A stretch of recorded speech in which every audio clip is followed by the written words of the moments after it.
superlativo.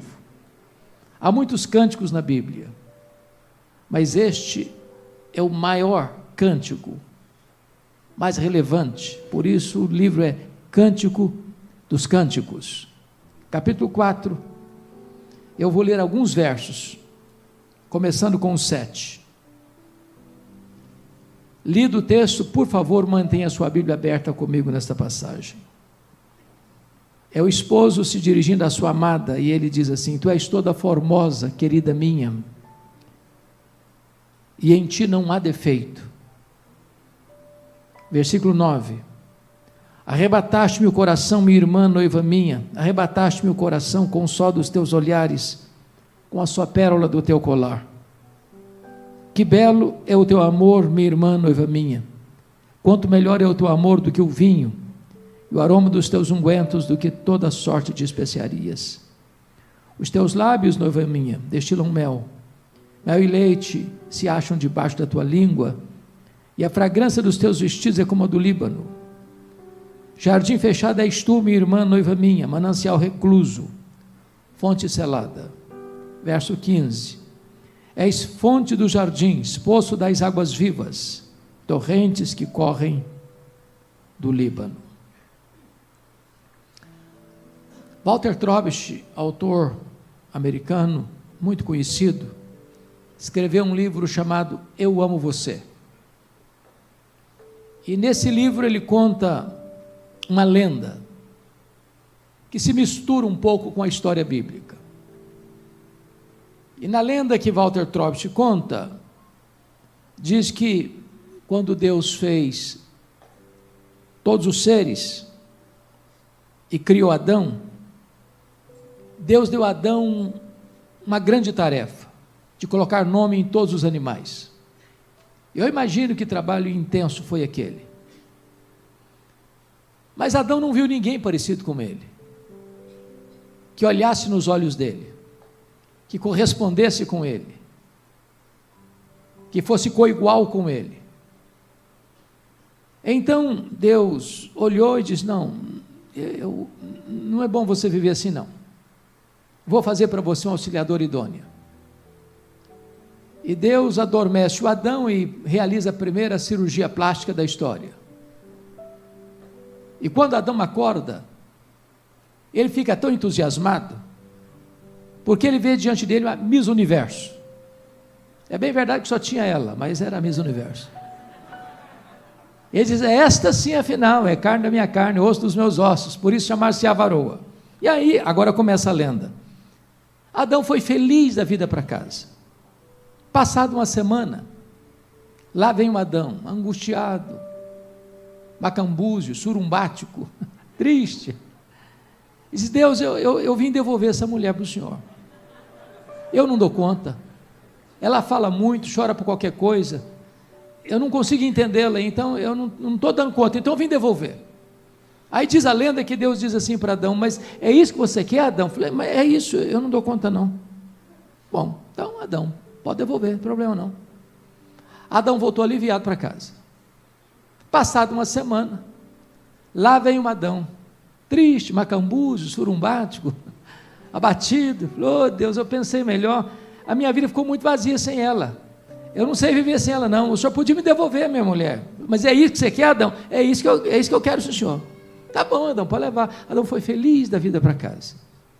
Passado mais uma semana, lá vem o Adão, triste, macambúzio, surumbático.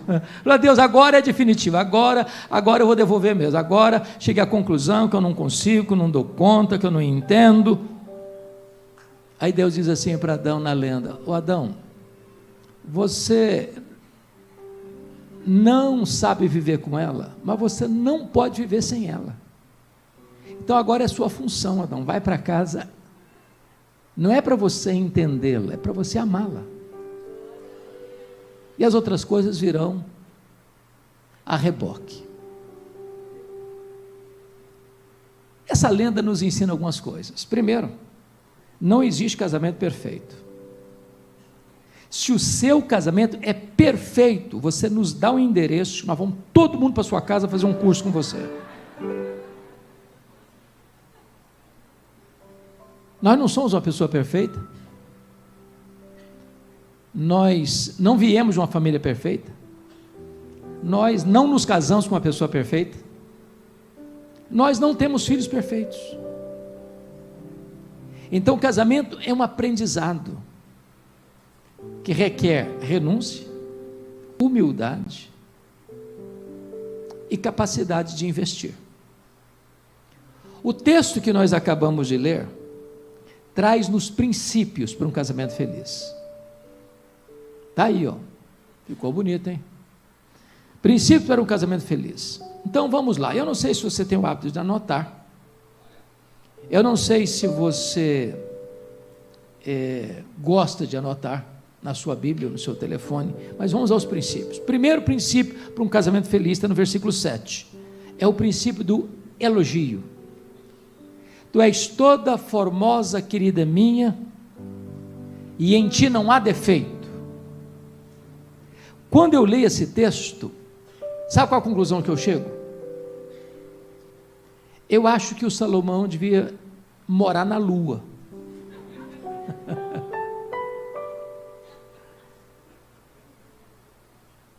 Ou não estava sendo sincero. Porque eu pergunto a vocês, depois do pecado de Adão e Eva, tem alguma pessoa sem defeito? Se tiver, dá o endereço. Nós vamos lá.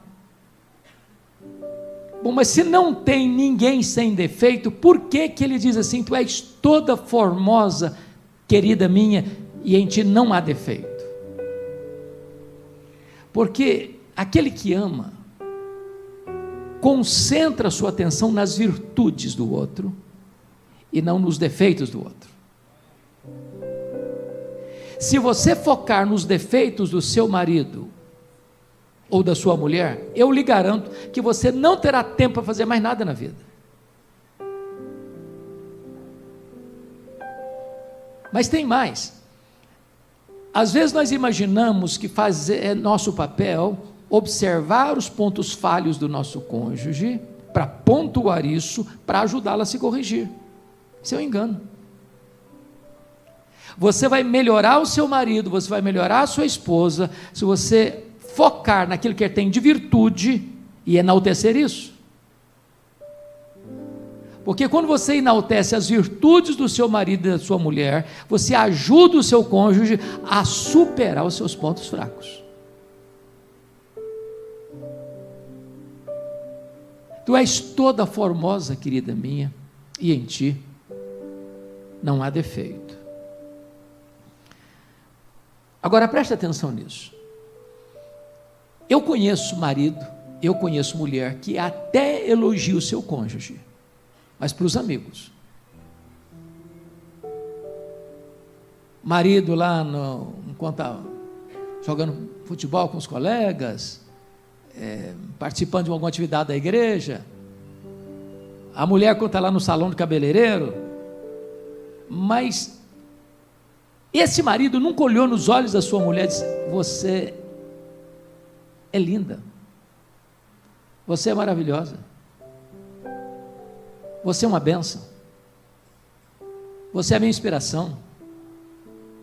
As pessoas escutam isso, mas a pessoa que você está se relacionando nunca escutou isso de você. Não basta você elogiar, você precisa elogiar isso para a própria pessoa. Tu és toda formosa, querida minha. É para ela que ele está falando. Agora preste atenção aqui. Se você não está encontrando nada na sua mulher, no seu marido para elogiar, alguém está encontrando e está elogiando. A questão é quem está elogiando seu marido, quem está elogiando sua mulher. Agora pense comigo, uma mulher que nunca é elogiada pelo marido. Ele nunca diz para ela, você está linda. Ela põe o pé na rua e é coberta de elogios. Às vezes, alguns não tão sinceros assim, pelos Dom Juans da vida. Mas se ela está vulnerável, porque não recebe elogio do seu marido, ela vai pisar num terreno escorregadio. É por isso que o amor do marido santifica a mulher, dá ela proteção. Então, deixa eu fazer perguntas diagnósticas. Não precisa levantar a mão não, tá? Qual foi a última vez que você elogiou a sua mulher? Qual foi a última vez que você elogiou seu marido? Por exemplo, qual foi a última vez que você elogiou sua mulher porque as coisas andam em ordem na sua casa? Você pode receber uma visita de surpresa sem passar vergonha. Que tem lugar que se você não avisar, parece que passou um tsunami por lá. Se você abrir o guarda-roupa, tem um acidente doméstico. Ah, mas isso é mais dever da minha mulher, cuidar da minha casa para que fique em ordem. Mas tem muita mulher que não deixa a casa em ordem, não. Qual foi a última vez que você elogiou seu marido? Porque você nunca precisou receber um cobrador na sua porta para você passar vergonha. Ele é um trabalhador honesto, honrado, que cumpre com seus deveres. Ah, mas esse é papel dele, mas tem muito homem que não faz isso, não.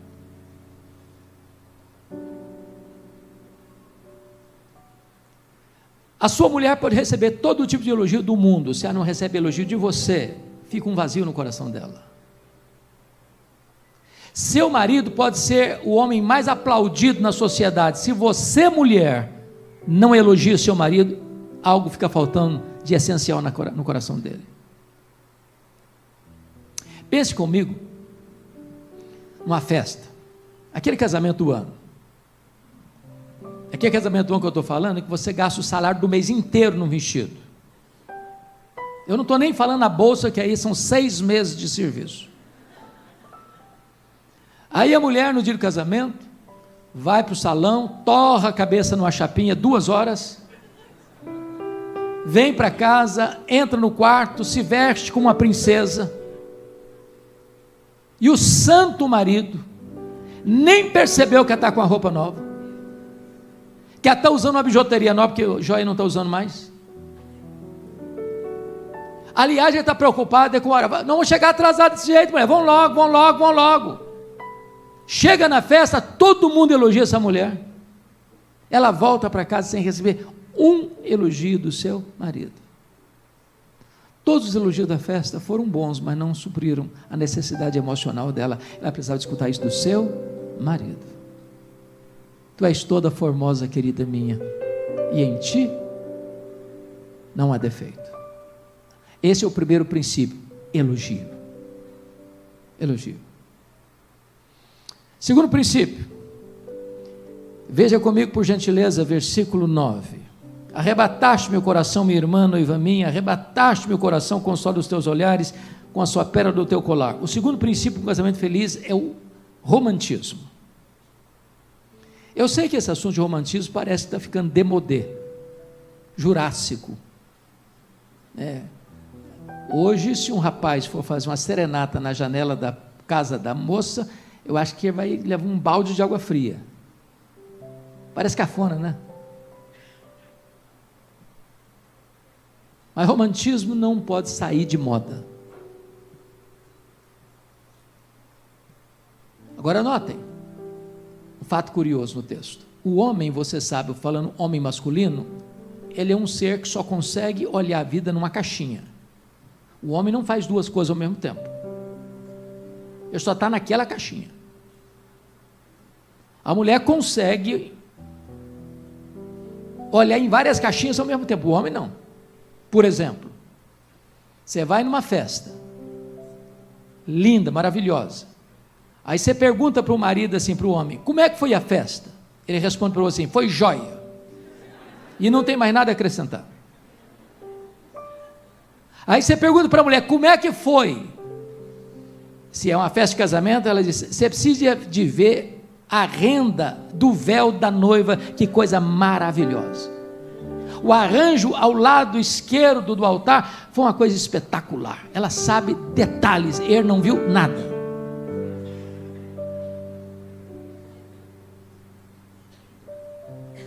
Mas como o homem romântico, sabendo que a mulher gosta de detalhes, ele destaca 2 coisas. Uma é inerente, outra de adereço. Arrebataste-me o coração com o sol dos teus olhares. Isso é a coisa inerente dela. E uma só pérola do teu colar. Não olha nem o colar, não. Ela olha uma pérola do colar. Um adereço. Porque ela gosta de detalhes e se importa com detalhes. Um homem romântico começa a ficar atento aos detalhes. Deixa eu lhes dizer algo. Não tem nada que machuca mais uma mulher do que um marido casca grossa, rude no trato, um Nabal da vida, incomunicável.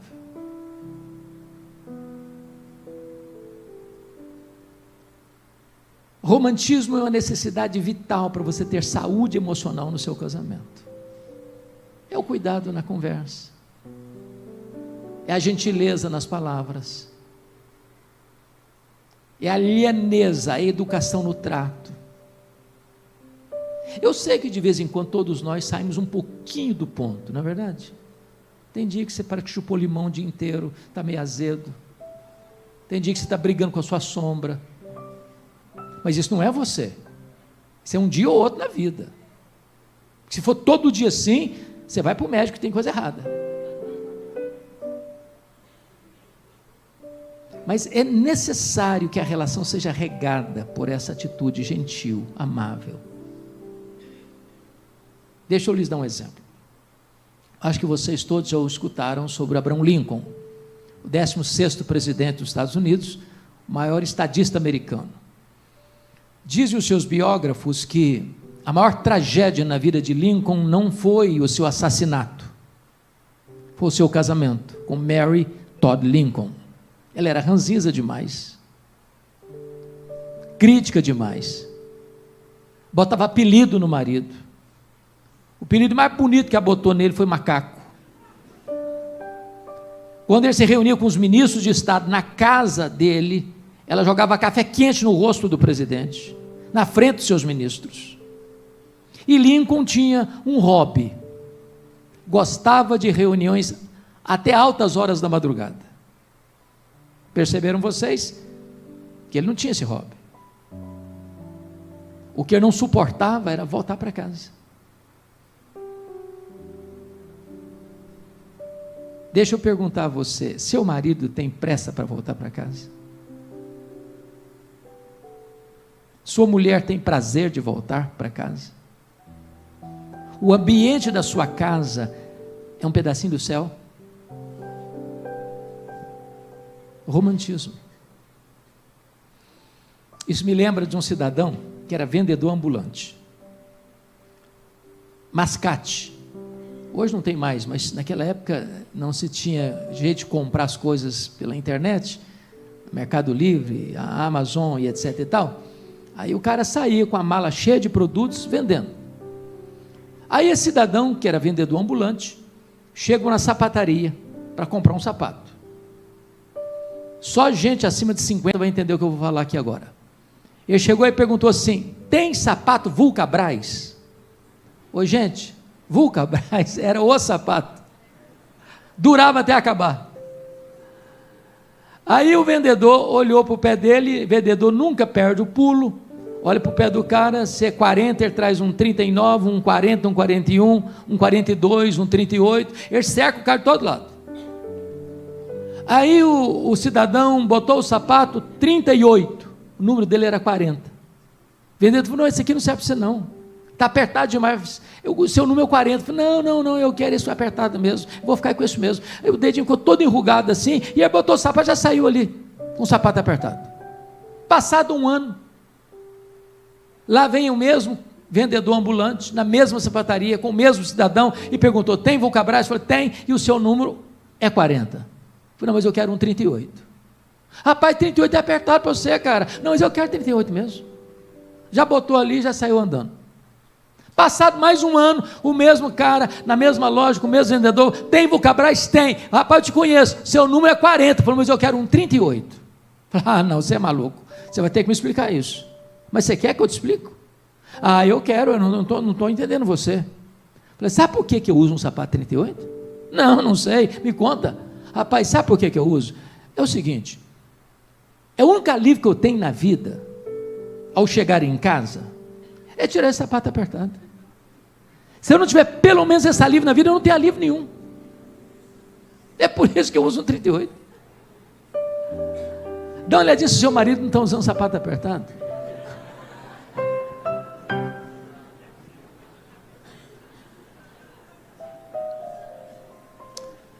Ô, gente, parece coisa pequena, mas você sabe que o que prejudica um casamento, o que acaba com um casamento, não são os grandes problemas, não. Ninguém tropeça numa grande pedra.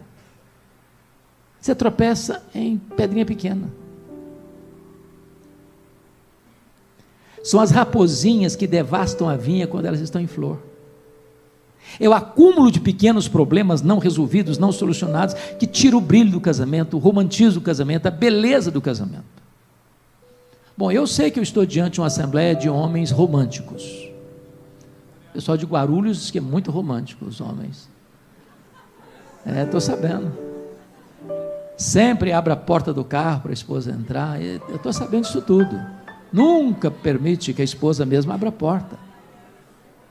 Chega no restaurante, não precisa nem que o garçom faça isso, ele mesmo vai lá e puxa a cadeira para a esposa sentar. Me falaram que os maridos tudo aqui é assim.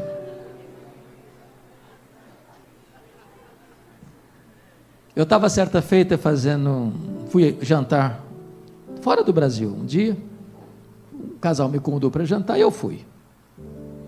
E eu estava sentado no banco de trás. Então preste atenção, se o seu marido é o motorista, pode ser o doutor fulano das quantas, vai atrás. Você vai do lado do seu marido. Porque essa cultura, não, nós queremos honrar você para você ir na frente. Não, honrar a esposa. Ela é a primeira a ser honrada aqui. Ela vai na frente. Você, convidado, vai atrás. E aí chegamos no restaurante, eu desci, dei a volta, fiquei em frente à janela, à porta dela, e perguntei: você não vai descer? Ela me respondeu assim: eu nunca precisei abrir a porta do carro. Aí eu falei para mim assim: então toma, cara, aprende pelo menos, né? São gestos de romantismo, porque é isso que vai refletir na sua casa. Não reclame da sua casa, a sua casa tem a sua cara. Se você é uma pessoa amarga, sua casa vai ser um ambiente pesado. Se você é uma pessoa descontraída, alegre, assim, de bem com a vida, que trata todo mundo com carinho, com afeto, a sua casa vai ser esse ambiente. Se você for um dia a Israel, alguém já teve Israel aqui no auditório? Já teve. Alguns já tiveram. Não deixe de visitar o museu Yad Vashem. Yad Vashem é o museu do Holocausto. E tem um departamento do Museu do Holocausto, que é o departamento infantil. Você entra no museu, tudo escuro, e você vê 1,5 milhão de velas acesas. Foram 1,5 milhão de crianças que morreram no Holocausto. 1,5 milhão de velas acesas. E você vai segurando um corrimão, e na medida que você vai caminhando, você escuta a chamada das crianças que morreram. Lá na frente, quando você sai, você via de regra sai com o rosto banhado de lágrimas. Bom, eu estou contando isso porque isso me sugere uma lenda, a lenda da casa dos 10.000 espelhos. A lenda conta que havia uma casa que tinha 10.000 espelhos, e nessa rua onde tinha essa casa, passou um cachorrinho, sorridente, feliz da vida, serelepe, e entrou na casa. E quando ele olhou, ele viu 10.000 carinhas rindo para ele, fazendo festa para ele. E ele pensou: esse é o melhor lugar do mundo, eu sempre vou querer voltar aqui. Porém, também passava pela rua um cachorrinho rabugento, arreganhando os dentes para quem aparecesse para ele, de mal com a vida. Entra na casa e fica horrorizado, porque viu 10.000 cachorrinhos rosnando para ele, arreganhando os dentes para ele, e ele pensou: esse é o pior lugar do mundo, eu nunca mais vou querer voltar aqui. Ora, a lenda é autoexplicativa. Você vê na sua casa exatamente o reflexo de quem é você. Se você é uma pessoa romântica, amável, doce no trato, carinhosa, esse vai ser o ambiente da sua casa. No efeito Ibope, você decide. Bom, vamos ao terceiro princípio. Versículo 10. Que belo é o teu amor, ó minha irmã, noiva minha, quanto melhor é o teu amor do que o vinho, o aroma dos teus ungüentos, do que toda sorte de especiarias. Eu estou falando agora do amor. E essa palavra amor, ela pode ter significado diferente para diferentes pessoas. Quem já leu o livro As 5 Linguagens do Amor, de Gary Chapman? Muita gente já leu. Então Gary Chapman vai dizer o seguinte, que amor é uma coisa que pode ser isso aqui para um e aquilo outro para outra pessoa. Por exemplo, palavras de afirmação, eu te amo. Se você não falar eu te amo, a outra pessoa não se sente amada, se o entendimento de amor para ela é palavra de afirmação, eu te amo. Para outra, amor é tempo de qualidade. Se você não tem tempo para ficar com a pessoa, ela não se sente amada. Você pode falar 1000 vezes eu te amo, não vai resolver. Para outra, amor é ato de serviço. Você não ajudar a lavar a louça do jantar, você não ama coisa nenhuma. Porque ela entende amor é serviço. Para outro, amor é tato, é aperto, é abraço, é beijo, é contato. Se você não é desse jeito, então você não ama. Para outro, amor é cartão de crédito. Se você é um cara pão duro, mão de vaca, que não leva sua esposa para jantar, que não compra um presentinho para ela de vez em quando, você não ama coisa nenhuma. Ou seja, as linguagens são diferenciadas. Eu espero que vocês possam amar com as 5 linguagens do amor, viu? Não deixar nenhuma de fora. Bom, quando você ama, 3 coisas acontecem. Primeiro, quem ama declara que ama. Não dá para amar escondido. Não dá para um amor platônico.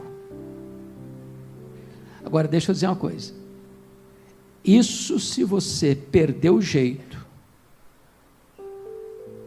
Tem gente que não consegue mais. Eu conheço casal que não sabe olhar nos olhos um do outro, dizer, eu te amo. Não sabe. Qual foi a última vez que você disse para sua mulher, eu te amo? Seu marido, eu te amo. Quem ama, declara que ama.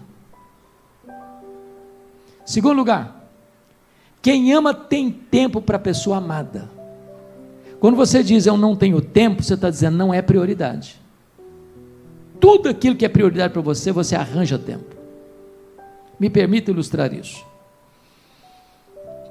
Eu fui para Vitória, sou pastor lá em Vitória há 40 anos. Fui para lá em 1985, era pastor solteiro. No ano seguinte, 1986, eu recebi na igreja a Assembleia Geral da nossa denominação, mais de 1000 pessoas. E meu colega de turma, que era pastor de uma igreja a 200 quilômetros de Vitória, chegou no meu gabinete, nós estávamos naquela reunião, naquela assembleia, e disse assim, você pode pregar na minha igreja esse ano? Isso era mês de julho. Eu peguei minha agendinha, olhei e falei, esse ano eu não posso. Minha agenda não me permite. Estou chegando agora, a igreja é grande, eu tenho tanta coisa para fazer, esse ano eu não consigo. Só que naquela mesma semana, eu conheci uma moça muito bonita da igreja dele, que foi nessa reunião, lá em Vitória.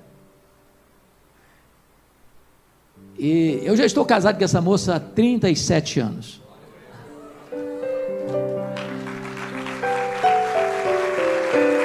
E naquele ano que eu não podia ir, eu fui 9 vezes na igreja dele, porque essa moça era ovelha dele. É claro, eu mudei minha agenda. Eu não sou bobo. Você dá um jeito, você muda a agenda, você altera cronograma. Você dá prioridade. Então preste atenção nisso. Dê tempo para a pessoa mais importante da sua vida depois de Jesus. Seu marido, sua mulher. Terceiro, quem ama, não apenas declara que ama, não apenas tem tempo para a pessoa amada, mas em terceiro lugar, quem ama, procura agradar a pessoa amada. Porque hoje tem gente que diz que ama e mata. Tem gente que diz que ama e não só mata, mas esquarteja. E joga no lago. Tem gente que diz que ama, mas faz da vida do outro um inferno. Tem gente que diz que ama, mas oprime. Mas é controlador. Bota uma camisa de força.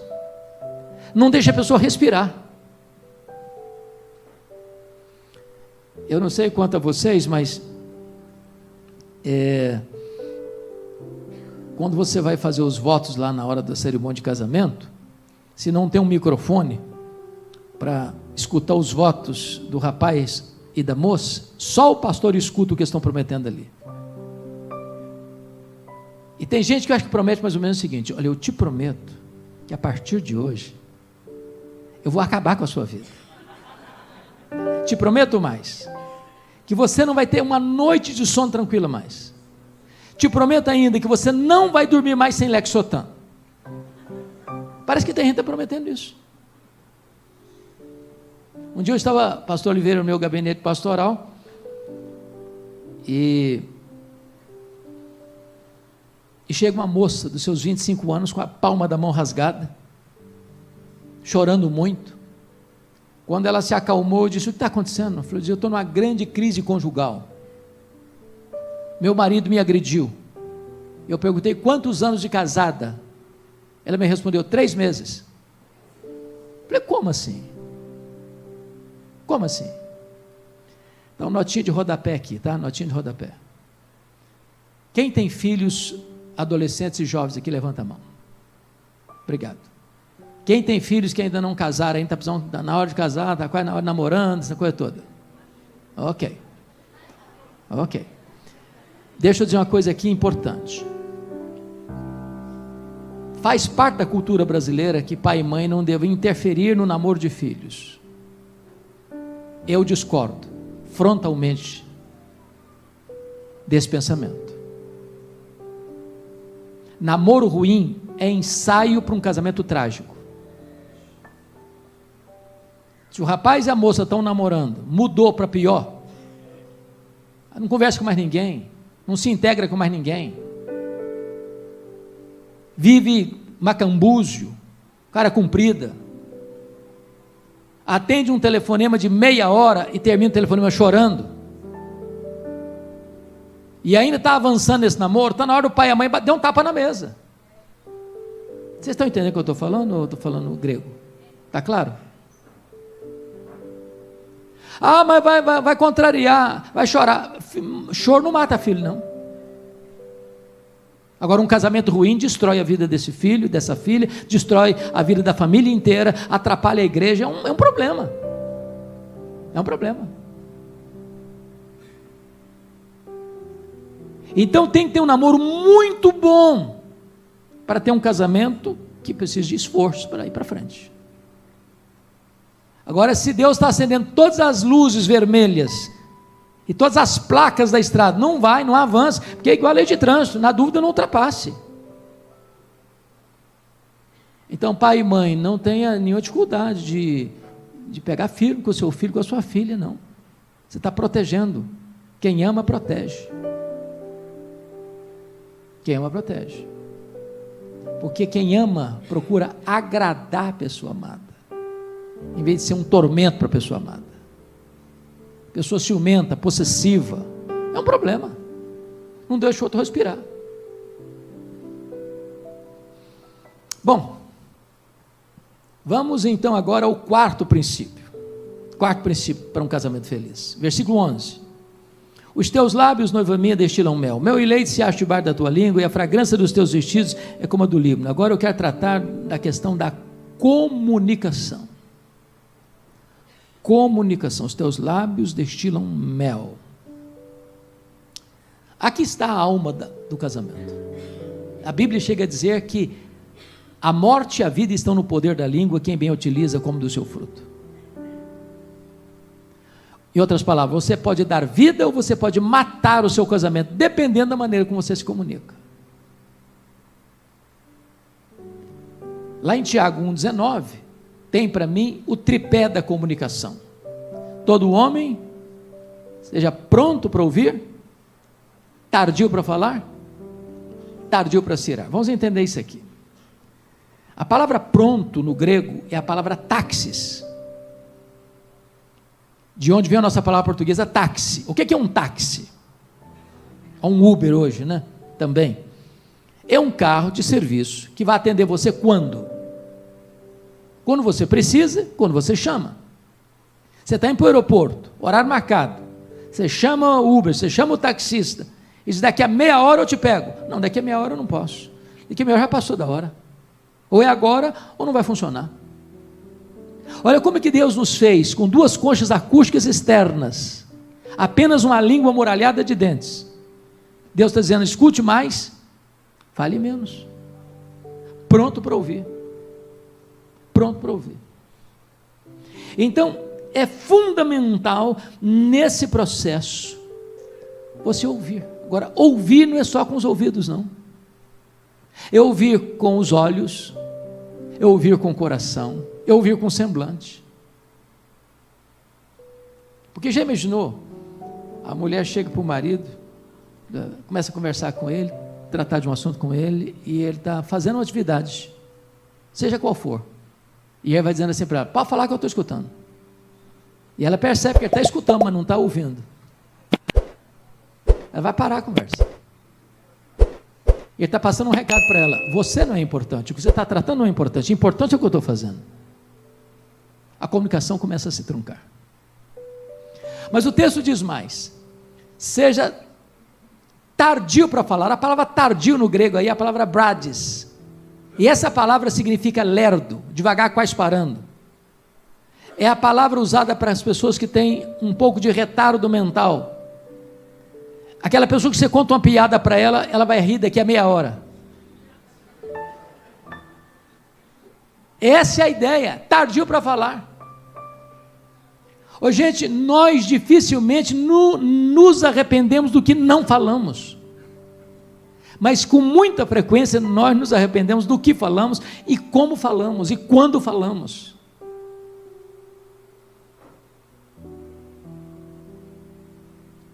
Tardio para falar, conta até 10, morda na língua,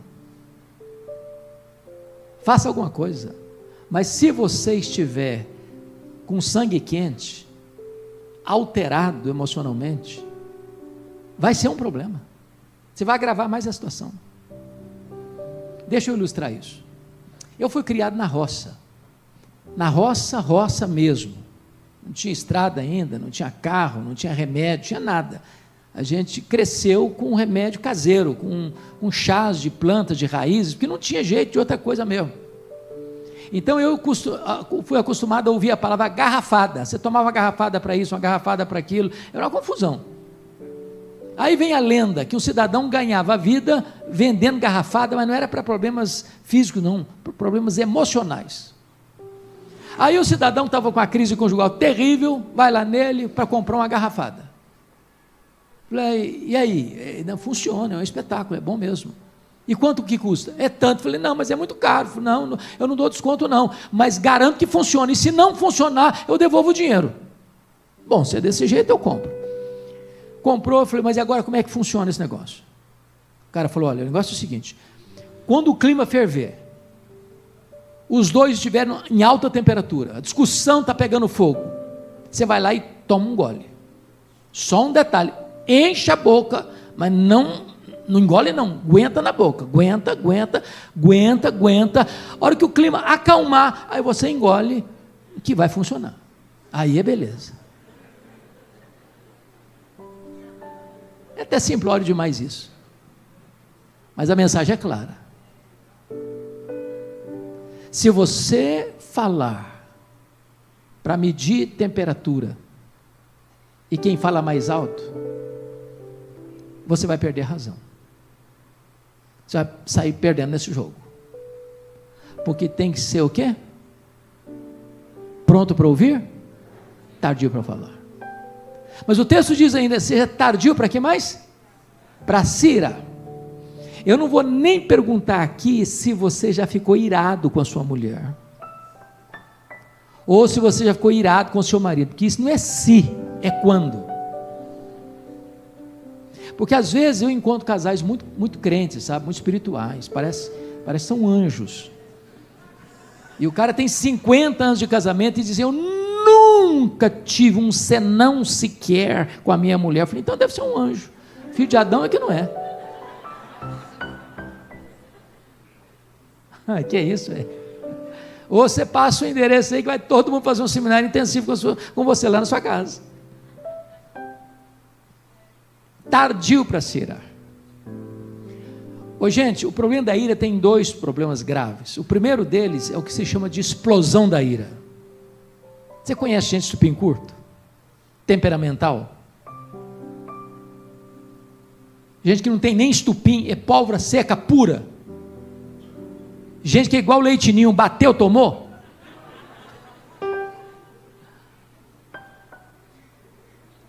Você sabia que gente explosiva não tem gastrite? Nem tem insônia. Ele explode e depois se acalma. Eu explodo, depois fico calmo. Você fica calmo, quem fica desesperado é quem convive com você.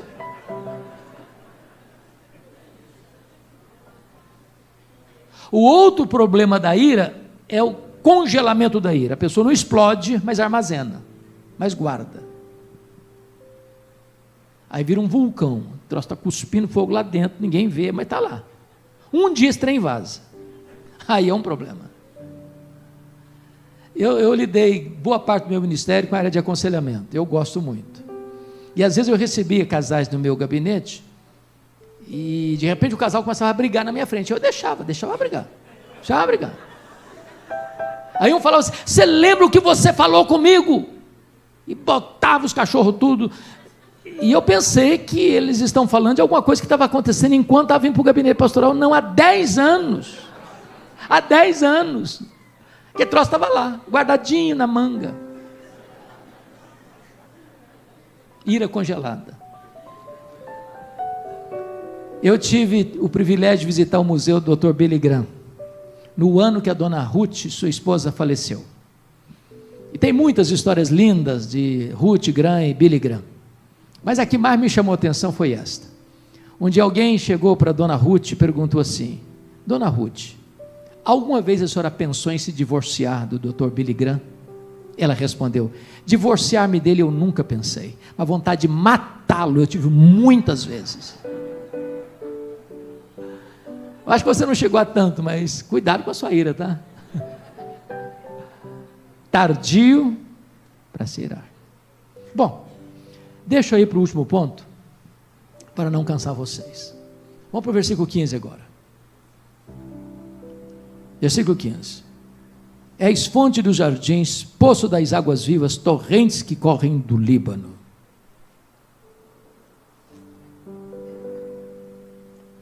Eu quero tratar aqui da questão da intimidade sexual. Nos asseguramos de que esse encontro era um encontro apenas de casais. Não teríamos aqui as crianças, apenas bebê de colo, para que nós pudéssemos ter toda a liberdade, com a permissão do nosso pastor Oliveira, para tratar desse assunto. Por muitos anos, sexo foi um assunto tabu, vergonhoso.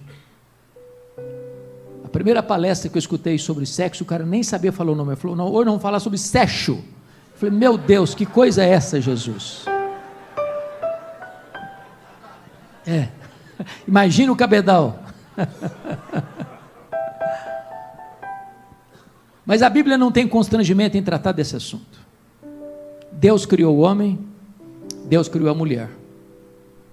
Deus criou o casal com capacidade de dar prazer e sentir prazer. E Deus instituiu o casamento como o fórum legítimo para que esse prazer fosse plenamente desfrutado. De tal maneira que o sexo antes do casamento é pecado, e o sexo fora do casamento é pecado, mas o sexo no casamento é um privilégio. E mais, é um dever. Então eu gostaria que você abrisse sua Bíblia comigo, e eu vou caminhar para o encerramento.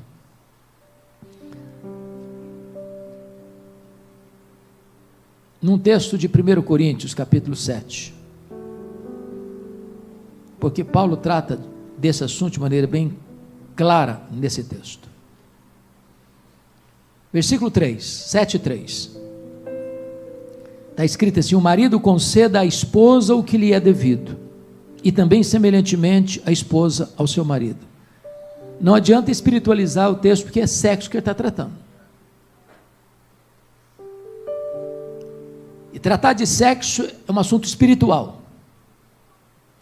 Agora notem que aqueles que injustamente chamam Paulo de machista, o que não é de fato, ele começa com o direito da mulher.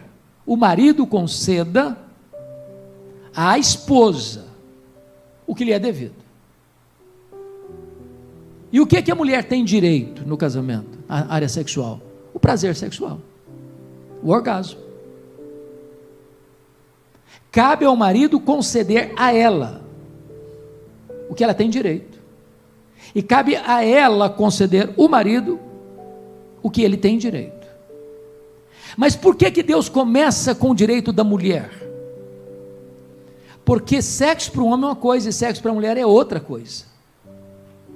Sexo para o homem é ato, sexo para a mulher é afeto. Marabel Morgan, no seu livro A Mulher Total, diz que o sexo para a mulher começa no café da manhã. Se o marido não trata a esposa com gentileza desde as primeiras horas do dia, de noite vai ter pedra no colchão. O homem é capaz de brigar, uma briga feia, e em 5 minutos você está pronto para um sexo 5 estrelas.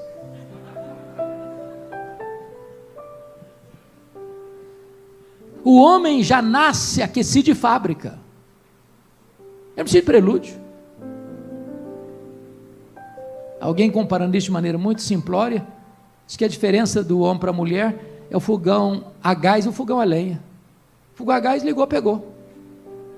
O fogão a lenha tem que botar lenha, tem que botar carvão, tem que botar combustível, tem que soprar, tem que soprar, tem que soprar. Quando pega fogo, assa pão o dia inteiro também. O homem só aguenta um round e ela vai todos os rounds da vida. Então, quando diz que a mulher é o sexo mais frágil, não é verdade. A Bíblia não diz que a mulher é o sexo mais frágil, ela é o vaso mais frágil, ela é o sexo mais forte, tanto na área sexual, quanto na área de enfrentamento das lutas da vida. A dor está vindo lá na esquina, um já está gemendo. Se o homem tivesse que dar à luz, ele morria no parto.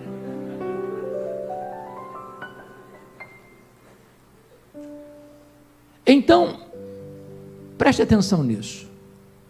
Deus, conhecendo a mulher porque Ele a criou, conhecendo o mecanismo feminino porque Ele o fez, está dizendo para o homem entender o que é sexualidade feminina.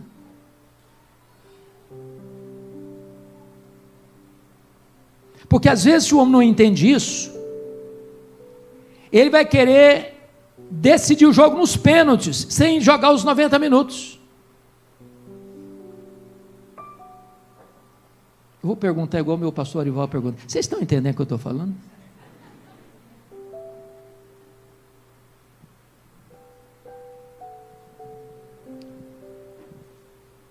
Deus colocou o direito da mulher primeiro, porque Deus quer que o homem entenda isso. Cabe ao marido atender a esposa, cabe à esposa atender ao marido. Mas ouça o verso 4, porque Paulo aperta as tarraxas mais um pouquinho. Ele diz assim: a mulher não tem poder sobre o seu próprio corpo e sim o marido, e também semelhantemente o marido não tem poder sobre o seu próprio corpo e sim a mulher. O que Paulo está tratando aqui? Paulo está dizendo aqui que no casamento não pode existir chantagem sexual.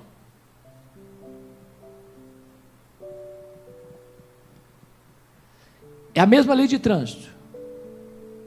Se você transgredir, a vítima pode ser você. Então, é importante também entender que a propaganda da indústria pornográfica passa a ideia de que homem e mulher estão prontos, acesos e desejosos da relação sexual a todo momento, a todo instante, 24 horas por dia. Vocês são casados e sabem que isso não é verdade. Então, quando é que o casal deva ter uma relação? O texto está nos informando.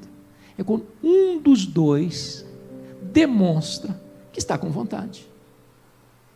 E nem é preciso fazer um discurso longo, não. Basta um rabiscar de olhos, todo mundo entende. Não dê de desentendido.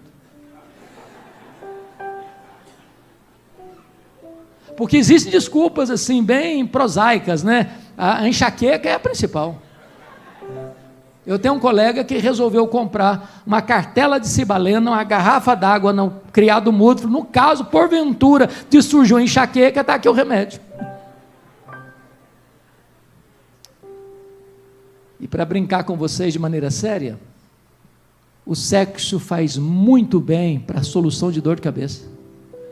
Ajuda na pressão, ajuda o coração. Aliás, eu li uma tese de doutorado sobre sexo, tese seríssima, e o autor defendeu que o exercício físico mais completo que existe, melhor que qualquer academia, é uma boa relação sexual, onde você estimula todos os órgãos do seu corpo. Isso equivale a uma caminhada de 2 quilômetros. Ou seja, em vez de você ficar dando volta no quarteirão, faça o favor de fazer o dever de casa. Vá até economizar a academia.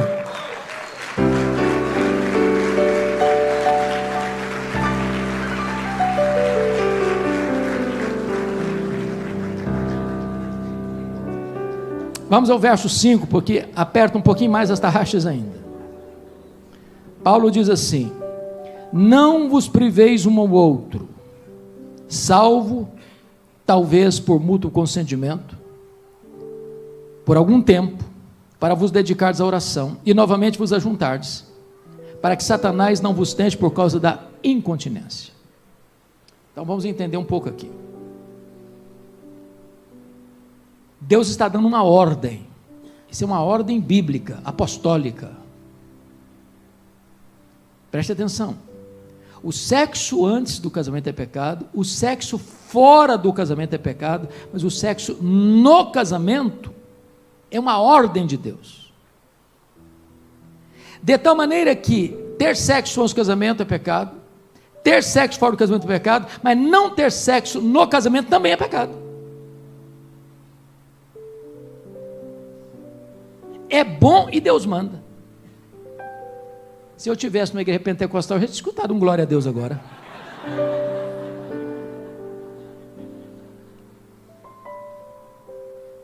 Agora notem: não vos priveis um ao outro, salvo, talvez. Por que que Paulo, inspirado pelo Espírito Santo, colocou a palavra talvez aqui? Vamos tirar o talvez, para ver como é que fica? Vamos ler o versículo sem o talvez. Não vos priveis um ao outro, salvo por mútuo consentimento, para vos dedicar às orações e novamente vos juntares, para que Satanás não vos tente por causa da incontinência. Se não tivesse o talvez aí, se o marido e a mulher resolvessem não ter mais relação sexual, estavam liberados para não ter mais. Pronto, está resolvido. Base bíblica. Um dia eu recebi no meu gabinete pastoral lá em Vitória, um casal já dos seus 60 anos. E eles disseram assim: pastor, nós estamos vindo para esta igreja, viemos nos apresentar aos senhores, sejam bem-vindos, que prazer ter vocês aqui. Mas a mulher disse: mas tem uma coisa, eu sabia que tinha, sempre tem. Aí ela disse assim: porque nós temos 20 anos que não temos relação sexual. Eu quase caí da cadeira. Mas nós estamos de acordo, o maridão calado. Coitado.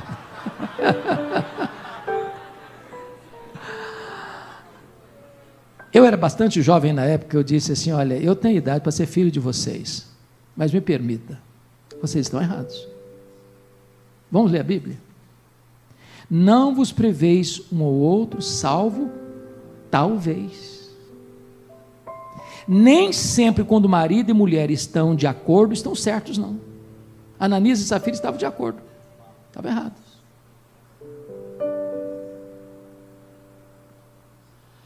Agora, preste atenção. A mulher não pode chegar para o marido e falar assim: olha, essa semana nem me olha, nem me acha, Ela não pode fazer isso. Nem o marido pode chegar para a mulher e falar: essa semana eu estou indisponível. Não pode. Para privar um ou outro da relação sexual tem que ser o quê? Os dois. Tem que ser um acordo mútuo, salvo talvez por mútuo consentimento.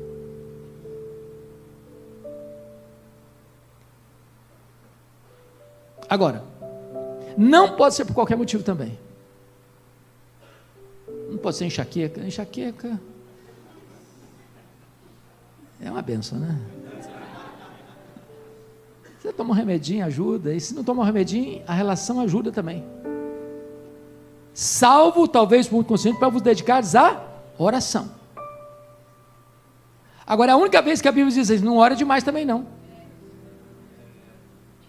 Porque tem gente dando uma desculpa espiritual: não, pastor, não estou tendo relação com a minha mulher, com o meu marido, porque eu estou orando, eu estou até subindo um monte. Você pode orar, jejuar, subir um monte, mas faça o favor de fazer o dever de casa. E novamente vos ajuntardes. Por quê? Para que Satanás não vos tente por causa da incontinência. O que está acontecendo aqui? Se o marido for privado da relação sexual, se a mulher for privada da relação sexual, que tem direito dado por Deus no casamento, Satanás vai entrar na jogada. E ele é sujo. E ele é perverso. E vai botar boi na linha. E vai ser uma tragédia. Há muitas pessoas, irmãos, que estão, desculpa da expressão muito crua, pulando a cerca, porque não tem pasto do lado de cada cerca.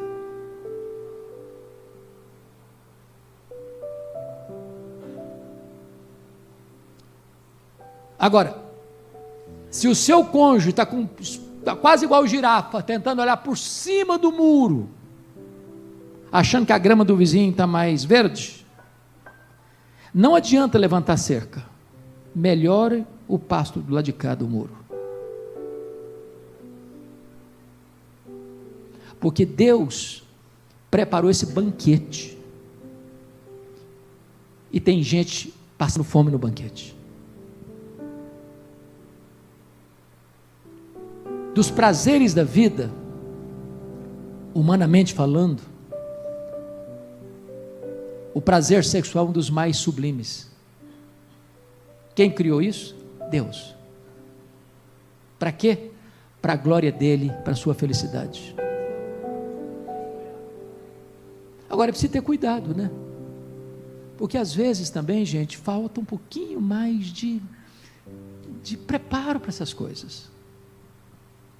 Eu já tenho escutado conversa de que a mulher quer que o marido olhe para ela, mas ela vai para a cama com a camiseta do político que perdeu a eleição na eleição passada. Ah, mas aí tem que ter muita fé, ué. Tem marido que vai para a cama com um pijama que parece a lista de Schindler. Não dá, varão. Não dá. Então é preciso criar um ambiente favorável.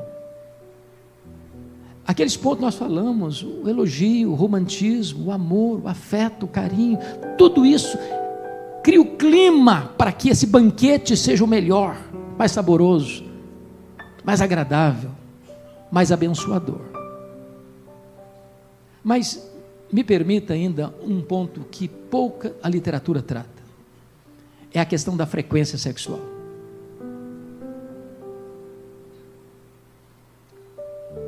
Há pessoas que são hiperativas sexualmente falando. Há outras que o sexo é bom, mas não é aquela Brastemp toda. Então tem gente que, para ela precisa ter sexo todo dia, até domingos e feriados, para se sentir feliz. Para outra, 2 vezes por semana já está muito bom. O problema é que os casais, mesmo evangélicos, não conversam sobre sexo.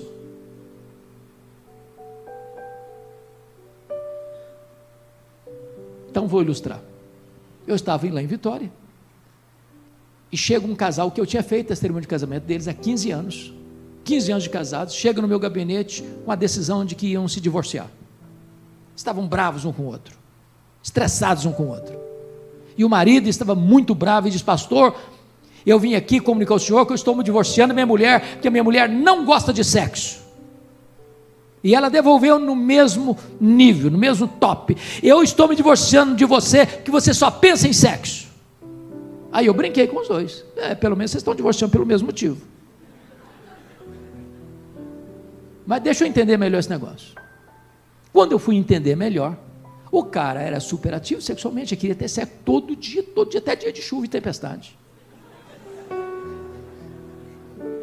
Ela se contentava com 2 vezes por semana. Mas não conversavam, eles não se conheciam. Sabe o que eu fiz? Fui ensinar matemática, porque pastor às vezes tem que ensinar matemática. Falei: meu filho, você quer então 7 vezes na semana? Pastor, se possível um pouco mais, me ajuda muito, mas 7 já está bom. E você, minha filha, 2 vezes está para lá de bom. Então vamos fazer o seguinte: soma aí, 7 mais 2 dá quanto? 9.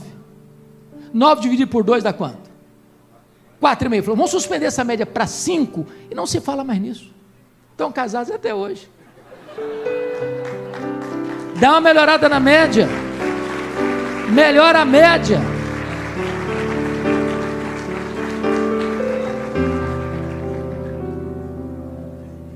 Bom, para fechar, há um problema gravíssimo hoje com o advento da internet. Irmãos, isso é gravíssimo. Estatisticamente falando, 70% dos homens já tiveram algum contato nocivo com a pornografia. 63% das mulheres já tiveram um contato nocivo com a pornografia. Estatisticamente falando, 30% dos homens têm problemas sérios com pornografia. E eu não tenho dúvida de que nessa noite eu estou falando com gente aqui nesse auditório que tem problema com pornografia. Nós estamos aqui num grupo de mais de 400 pessoas. E pornografia é uma droga, pior que a cocaína. Destrói a mente, destrói a alma, destrói o casamento. É um vício que degrada. Eu morava nos Estados Unidos, quando recebo um telefonema anônimo de uma mulher que não quis se identificar, diz: pastor, eu estou desesperada. Eu e meu marido somos membros de uma igreja evangélica. Meu marido é viciado em pornografia. E ele está no último estágio da degradação. Agora ele quer que eu me deite com um amigo dele, que frequenta a nossa casa, para ele assistir a cena. Eu não consigo mais ter paz. E eu posso dizer para o senhor que esse amigo é mais novo e mais bonito que o meu marido. O que eu faço? Eu respondi para ela: confronte o seu marido. Porque se você ceder à fantasia dele, você vira uma prostituta.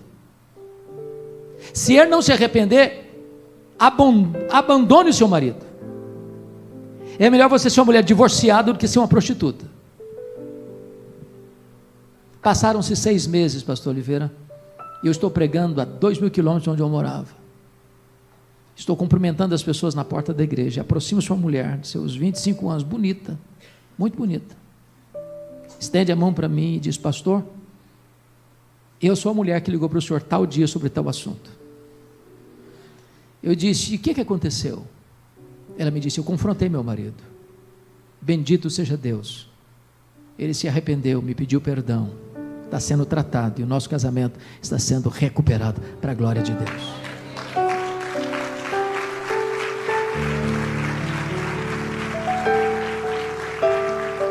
Aí em Nova York houve uma greve dos garis e a cidade ficou emporcalhada, muito lixo, muito lixo. É a cidade do consumo no mundo. Um cidadão muito espirituoso resolveu brincar com a situação. Pegou uma caixa, botou todo o lixo da casa dele dentro da caixa, fez um enfeite bonito, um papel de celofane bonito, um laço vermelho bonito, botou a caixa no porta-mala do carro, numa rua e numa esquina estratégica, deixou o porta-mala aberto, e as pessoas passavam, olhavam, paqueravam a caixa, flertavam com a caixa, mas não tinha coragem de ir embora. Um olhava, flertava com a caixa, não tinha coragem de ir embora. Até que um espertalhão olhou para um lado, olhou para o outro, não viu ninguém, catou a caixa e saiu correndo para casa. Quando chegou em casa e abriu, era lixo. E lixo cheira mal. E lixo traz doença. Tem muita gente levando lixo para dentro de casa. Pornografia é lixo. E se você hoje lida com isso, em nome de Jesus, toma a decisão de romper, quebrar essas algemas. A Bíblia diz que Jesus morreu para nos libertar com seu sangue dos nossos pecados. Hoje Jesus pode libertar você, porque Deus quer que você seja feliz, muito feliz no seu casamento, muito feliz. Elogio, romantismo, amor, boa comunicação e um sexo prazeroso, puro e santo. Hebreus 13:4 diz: digno de honra entre todos é o matrimônio e o leito sem mácula. Leito é o que em português mesmo? O que significa leito em português? Cama. Mas ali a palavra grega não é cama. A palavra grega leito ali é koité, que significa coito. No mundo de hoje nós andamos tanto, dormimos em tantos hotéis, em tantas camas, você não sabe se quem dormiu na noite anterior naquela cama foi um devasso. Digno de honra de todos é o matrimônio e o coito e a relação sexual sem mácula. É disso que a Bíblia está dizendo. Quanto mais pura é a relação, mais feliz você será. Deus abençoe vocês. Parabéns por esse encontro. Muito obrigado.